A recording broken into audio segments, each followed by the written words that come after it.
All right, folks, welcome back to Moonshine Radio here. Today we'll continue our test here of the RX888.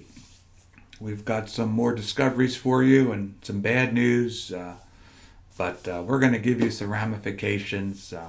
Basically, the gist of this video is if you bought it or if you're thinking about buying this thing, you're going to want low-pass filters. And unlike other YouTube channels, we're going to show you data and prove to you why. And I'm your presenter, Dr. Moonshine. So, main point here, you're buying this thing and you want to use it, you're going to at a minimum need a 20, 30 low-pass filter in front of this thing, minimum. Now, if you just care about, up to 5 megahertz, well then go buy yourself a 5 megahertz low-pass filter. But we're going to prove today, by data and not bullshit, that the built-in 64 megahertz low-pass filter is a piece of junk and needs something better. And how we prove that? Well, we injected a signal at 88.1 megahertz into the thing, and we saw it alias down to 24.1 megahertz. So, giving you the results, not bullshit like all the other YouTube clowns. All right. Now let's get back to serious here for those of us trying to seriously know what I did. I turned on my signal generator. I set the frequency to 88.1.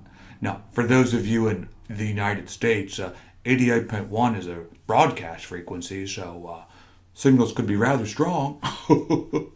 So we set the power level of the SIGGEN there to minus 60 dBm. And then we tuned the SDR to 24.1 megahertz, and there you see the tone.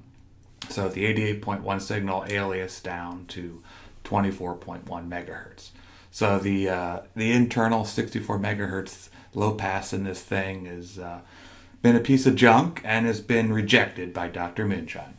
So you're going to need a low pass filter in front of this to really block the broadcast signals. And for those that don't watch this video, this could start calling FCC complaints. You could have people tuning in to 24 megahertz on this thing, and they're all of a sudden shocked and horrified that they're hearing an FM signal. They don't know what they're doing because they're a Billy Bobby, and they go call the FCC and say the FM station is broadcasting at 24 megahertz illegally. All ramifications from just poor hardware design. So Dr. Moonshine is trying to let you all folks be aware that it's not really broadcasting at 24 megahertz. It's a symptom called aliasing. And go Google that or watch my videos where I try to explain that as best I can. And just to, try another case here, we injected a signal at 50 megahertz minus 80, and voila, there it is, aliasing down to 14 megahertz. So, bottom line, low pass filter is a must for this thing, and with a simple low pass filter in front of this, you can turn it into quite a nice SDR. So, letting you folks know real details if you want to use it, unlike other YouTube clowns. All right, so let's just look at a normal signal. Here's 14 megahertz minus 50 dBm. Looks pretty good. And we start cranking it up. Here we are at minus 40. Okay, not too bad. Minus 30, you see the buddies there start popping in. Now, these could be alias signals or the LNA intermod, who knows, but I'm just showing you what it looks like. All right, here we are at minus 20. As you can see, they're getting worse. Here we are at minus 10, as you can see, getting worse. And finally at 0 dBm, we saturated this thing. So rule number one, folks, when you're working with SDRs, you do not want to saturate the ADC. Unlike the president of Flex Radio said. Maybe that's why the government isn't buying his radios anymore. And he's finding a new group of hustlers known as the amateur radio community.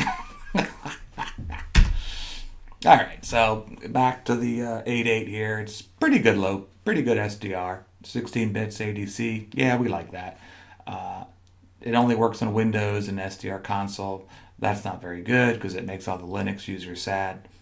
Clock spurs, yeah, we talked about that. And anyway, if you're going to buy this thing, go get a low pass filter or make some custom front end and experiment and learn something. So my 2 cents on the thing, from data, from measurements, not bullshit. So, it's a good radio. I'm just telling you folks that you're going to want to buy a low pass filter.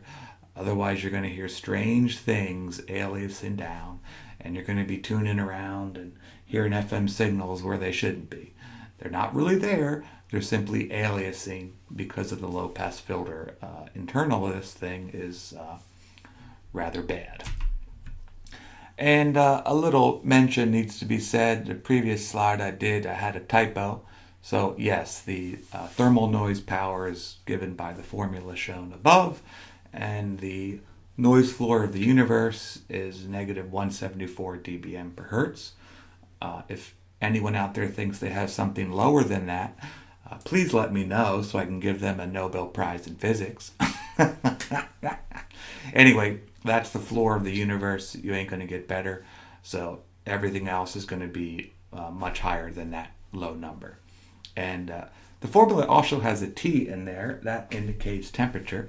And just to prove to you that it actually is useful, the deep space communication people put their receivers in very cold chambers in an effort to lower the noise. So how about that?